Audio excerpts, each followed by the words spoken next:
how they think, So your question somebody is, wants to sell more right. coins. So your question is, some of us mine coins and they go to the internal exchange, Yeah. and some of us sell coins and buy coins. Yeah. So as OneCoin, as I say, is 1 year old, first of all. It's not like Bitcoin, it is not a liquid market yet.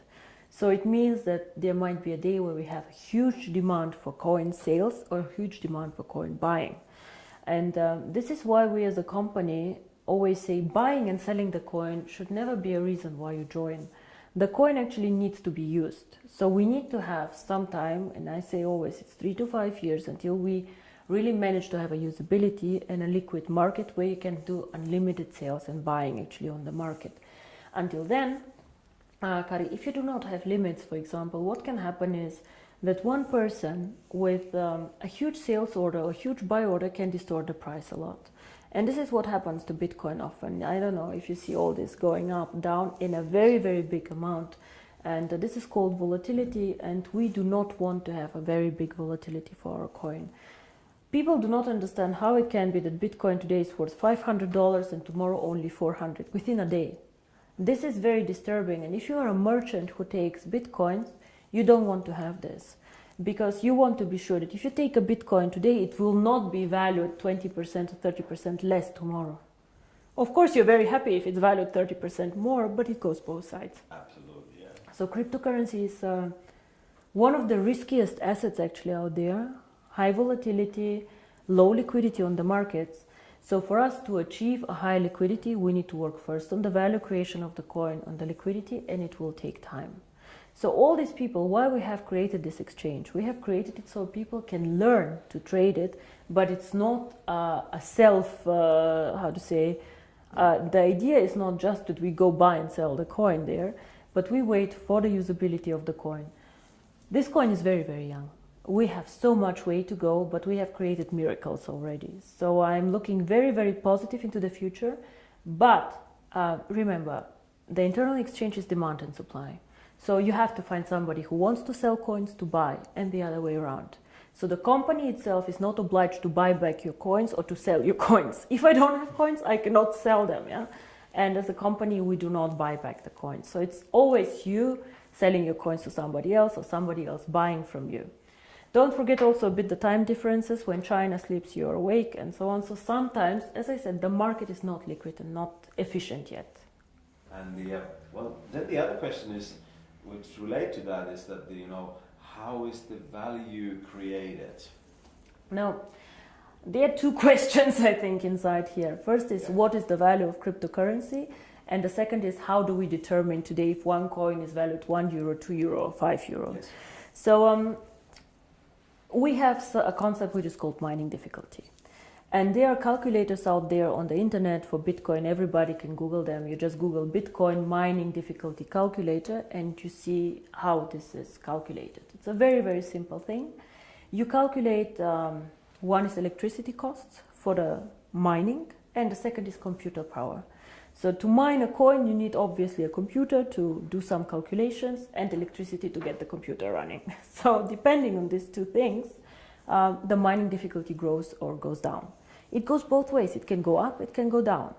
The more miner join, however, the more people who want to mine, the higher the mining difficulty goes, because more of them are in the pools. And this is, of course, what happens to OneCoin. So you can simulate this with these calculators. It's nothing that OneCoin invented. And this is how we today measure the value of the coin. Yeah? So we say if it costs us €5 to create the coin due to electricity, the servers and the computer power, this is what we think is the appropriate price. Of course, it fluctuates up and down based on demand and supply, but always in a corridor actually that we have set. So this is how we determine the price today. And the second question that you had actually is, but one day we go to the open market, so how do we know what is the value of this cryptocurrency? Why is Bitcoin worth $400 and not 1,000 or whatever? And here, in my opinion, there are two things how we determine the value of cryptocurrency. Cryptocurrency is not backed up by anything. We know this. So it's actually worthless. So it's not backed up by gold. It's not backed up by any other asset. OneCoin is not backed up. Yeah? Bitcoin is not backed up. But there's still value inside, and I tell you why. One is, first of all, the brand. Bitcoin currently have a very strong brand. Everybody knows them. They were the first one. Of course, there are always good and bad things about the brand, but they are very well known. Milka Chocolate is a very well-known brand. Procter & Gamble are a very, very strong brand. So the more people joining OneCoin and the more people speaking about OneCoin, the stronger our brand becomes. And this, I think, is something that makes us really a family, because if you go in the network marketing approach and go and sell shampoo, it does not make you stronger if somebody on a sideline sells shampoo. Only your downline makes you happy. But here, if another team makes OneCoin popular out there, this makes also your coin stronger and your team stronger.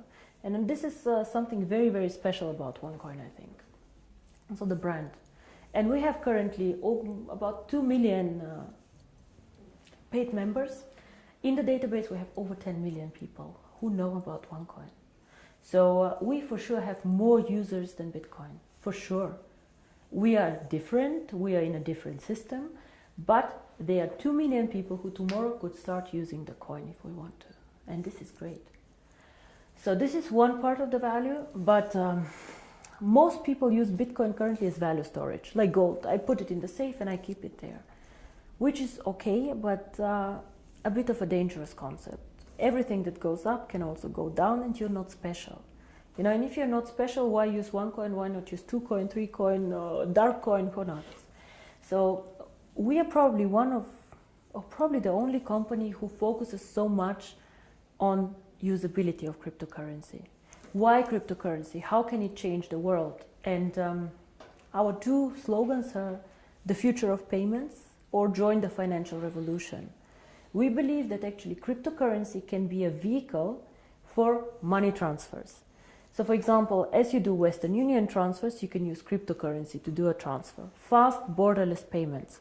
And there's a huge demand for this. 2 billion of people have no bank account. 2 billion. Of course, we cannot capture all of them. But again, if we capture only 10 million or 100 million people, it's a network. It grows so fast. We see what happened, you know. December 2014, I was sitting at my desk and I had a bet with Per Carlson, who is not here anymore, if we will manage to have 10,000 people. And we did a huge celebration with 10,000 people. Today we have 2 million after 12 months. It is incredible, and this is the network effect. The more people know about OneCoin, the more they will come and the stronger the brand becomes.